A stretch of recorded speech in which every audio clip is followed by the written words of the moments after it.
서정희는 서세원과 결혼 이후 은퇴했으나 갑작스럽게 이혼하며 소식이 알려졌죠. 여러 굴곡이 많았지만 새 남자친구 소식과 함께 이제 행복할 일만 남았던 서정희에게 더욱 안타까운 소식이 들려왔습니다. 바로 유방암 투병이었는데요. 서정희는 데뷔부터 아름다운 외모로 주목받았는데 길거리 캐스팅을 당하고 화장품 회사에서 모델과 제과 제품 CF로 데뷔를 하게 됐습니다. 한 온라인 커뮤니티에는 서정희의 리즈 시절이라는 제목으로 많은 이들이 반응을 보인 게시물이 있는데요. 사진 속 서정희의 데뷔 초 광고를 하고 있는 모습인데 휴대폰을 들고 깜찍한 표정을 짓고 있죠. 특히 단발머리에 하얀색 블라우스를 입은 어린 서정희는 큰 눈과 작은 얼굴로 인형을 연상하게 하는 외모로 화제가 됐습니다. 사남매 중 둘째로 태어난 서정희는 5살 때 아버지가 사망해서 호르몬이 아래에서 컸지만 주로 외할머니가 돌봤기에 거의 할머니 손에서 자랐다고 볼 수 있는데요. 특히나 아버지가 없었기 때문에 아버지의 사랑이 언제나 고팠다고 합니다. 그래서였을까요? 서정희는 서세원과 결혼하면서 모든 것이 망가지기 시작했습니다. 그 전까지 서세원과 서정희는 인꼬 부부로 보이며 방송에 여러 번 나왔습니다. 그러다 갑작스럽게 이혼 소식이 들린 거였는데 알고 보니 이 둘의 결혼은 사실 시작부터 제대로 된 정상적인 결혼이 아니었습니다. 당시 인기 개그맨으로 활동 중이던 서세원이 연예인이 되고 싶었던 고등학생 서정희를 연예인 시켜주겠다는 조건 하에 지속적으로 성적인 폭력을 가했고 결국 서정희는 만 19살의 나이에 서세원의 아이를 임신하는 바람에 어쩔 수 없이 서세원과 1982년 10월 18일에 결혼하게 된 것이었죠.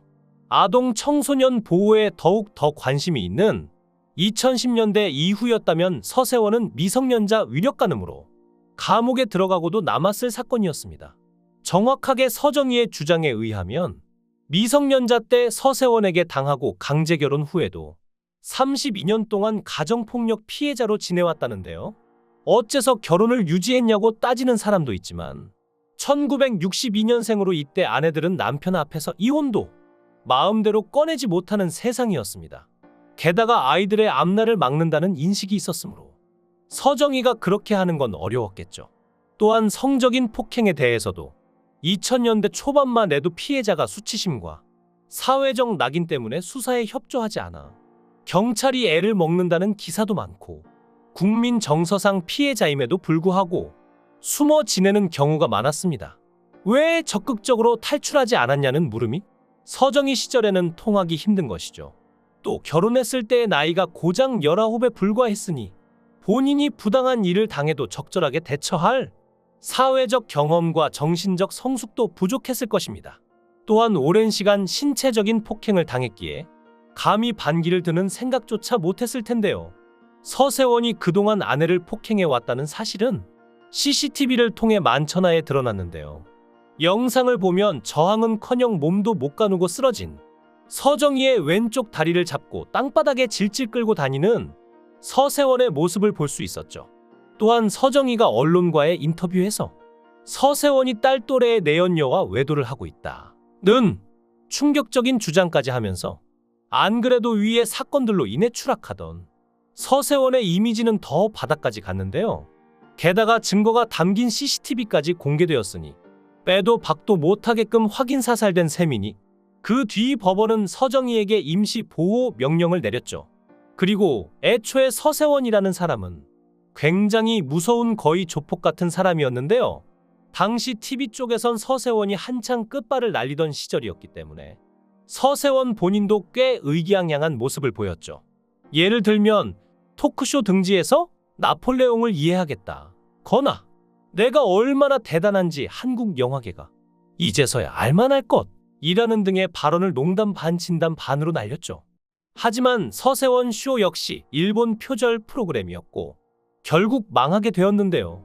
여기에 더해 PD들에게 돈을 먹인 것과 허위 세금 계산서를 발급하여 세금과 제작비를 포탈한 사실이 들통나며 서세원은 도피했는데요. 국외 도피 중 마카오에서 도박을 했다는 의혹까지 기사화되고 홍콩, 미국을 거쳐 도피하다가 결국 국제형사경찰기구에 수배되어 대법원에서 징역 10개월의 집행유예 2년을 받았습니다. 상황이 이 지경이 되자 1990년대 과거 영상들이 새삼 주목받게 되기도 했는데요. 아내인 서정희가 어색해하고 불안해하는 방송 출연 장면들이나 신혼 때는 말 잘 듣더니 요즘엔 안 지려고 한다 는 등의 서세원의 농담이 매우 의미심장하게 이해되며 가정에서 줄곧 권위주의적이었다 는 자녀들의 폭로 역시 이어졌기에 다들 서정희에 대한 동정으로 안타까워했습니다. 게다가 서세원이 양원경에게 박현정이 더 성공하기 전에 붙잡으라 고 말했다고 하는데, 붙잡으라는 말은 우리가 생각하는 그리 로맨틱한 뜻의 단어가 아니었던 것이죠. 실제로 서세원의 조언을 받아들인 양원경은 아내와 결혼 스토리에 대해서 직접 이야기한 바에 의하면 박현정과 결혼하고 싶어서 아는 기자를 매수해 스캔들 기사를 내게 하고 연기 활동을 못하게 여론을 만든 다음 강제로 결혼한 것이었죠. 게다가 양원경은 최악의 인성으로도 유명한데요.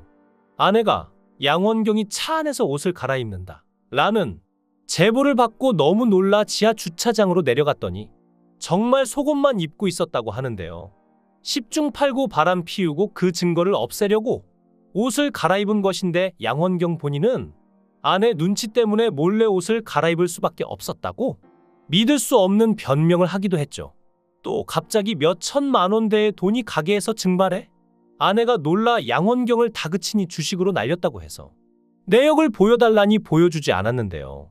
그러자 같이 있던 강성범이 본인도 주식으로 돈을 날렸는데 아내에게 떳떳하게 보여줬다고 이야기하며 왜 못 보여주냐고 하자 말을 돌렸죠. 같이 있던 또 다른 출연진이 혹시 내 연녀에게 오피스텔 얻어다 준 거 아니냐? 라고 하자 계속 말을 돌리는 짓도 했는데요. 또 아내가 양원경이 1년 전에 빌린 3천만 원 대출 만기 은행 알림장을 발견해 양원경에게 물어봤지만 아무런 해명도 없이 왜 내가 나한테 온 걸 뜯어보는 건데? 라며 화를 내는 모습을 보였다고 하는데요. 이후 방송에서는 되려 사람의 자존심은 3천만 원이 아니라 3천억 원보다 귀중한 건데 나의 자존심을 난도질해서 화냈다 고 적반하장적인 태도로 일관했습니다. 그리고 가장 놀라운 건 이 모든 에피소드가 양원경의 입에서 나왔다는 건데요. 결국 양원경과 박현정은 이혼을 했고 서세원과 서정희 역시 이혼을 했죠. 이런 상황 속에서 서정희는 마음고생 때문이었을까요? 결국 유방암까지 걸리고 마는데요. 검사는 안 했고 목욕탕에서 샤워하다가 뭔가 만져서서 병원 가니까 암이었던 것이죠. 전 초기 유방암인데도 불구하고 나쁜 암이라 전체 가슴을 절제했다는데요. 그리고 가슴 복원 수술을 받았는데 이 수술에 대해서는 원치 않았지만 딸 서동주의 권유에 받았다고 하죠. 실제로 아플 땐 가슴 없으면 어때, 건강만 찾으면 되지 라고 생각하지만 막상 시간이 지나면 후회하고 뒤늦게 복원을 하려고 하면 힘들기 때문인데요. 결국 서정희는 수술까지 마치고 나서야 정말 수술받길 다행이라고 생각했죠. 그리고 서정희는 현재 6살 연하의 남자친구와 알콩달콩 사랑을 이어가고 있는데요. 유방암 투병 중에 만난 사랑이었습니다. 유방암은 항암제 중에서도 가장 센 약을 쓰는데, 그래서 부작용으로 머리가 다 빠지고 두피에 모공도 없어지고 모근까지 싹 다 뽑혀 나왔다는데요. 그래서 머리를 싹 밀기로 하고 미용실에 가기 전날 남자친구가 자신이 머리를 밀어준다고 자신의 집에 초대했는데요. 서정희가 싫다고 몇 번이나 거부하다가 결국 남자친구의 집에 갔더니 정말 놀랍게도 남자친구가 먼저 머리를 싹 밀고 그녀를 반겨줬다고 합니다. 그래서 서정희는 남자친구의 집에서 민머리가 된 남자친구가 해주는 머리 손질을 받고 두 사람 모두 민머리가 되었죠. 서정희는 그때 이 사람이구나 하고 마음을 굳혔다며 만나는 2년 내내 투병 생활을 했는데 남자친구가 옆에서 다 챙겨줬다고 고마워했는데요. 사람이 가장 약해지는 순간이 바로 아플 때인데, 아픈 내내 챙겨준 사람에게 고마움과 사랑을 표현하는 건 당연한 일이겠죠. 서정희가 과거의 아픔은 뒤로 하고 지금이라도 행복하게 잘 지냈으며 하는 마음입니다. 서정희의 새로운 인생을 응원합니다. 귀한 시간 내서 영상을 끝까지 시청해 주셔서 대단히 감사합니다. 더 좋은 영상으로 꼭 보답하겠습니다. 구독과 좋아요 부탁드립니다. 강산TV였습니다.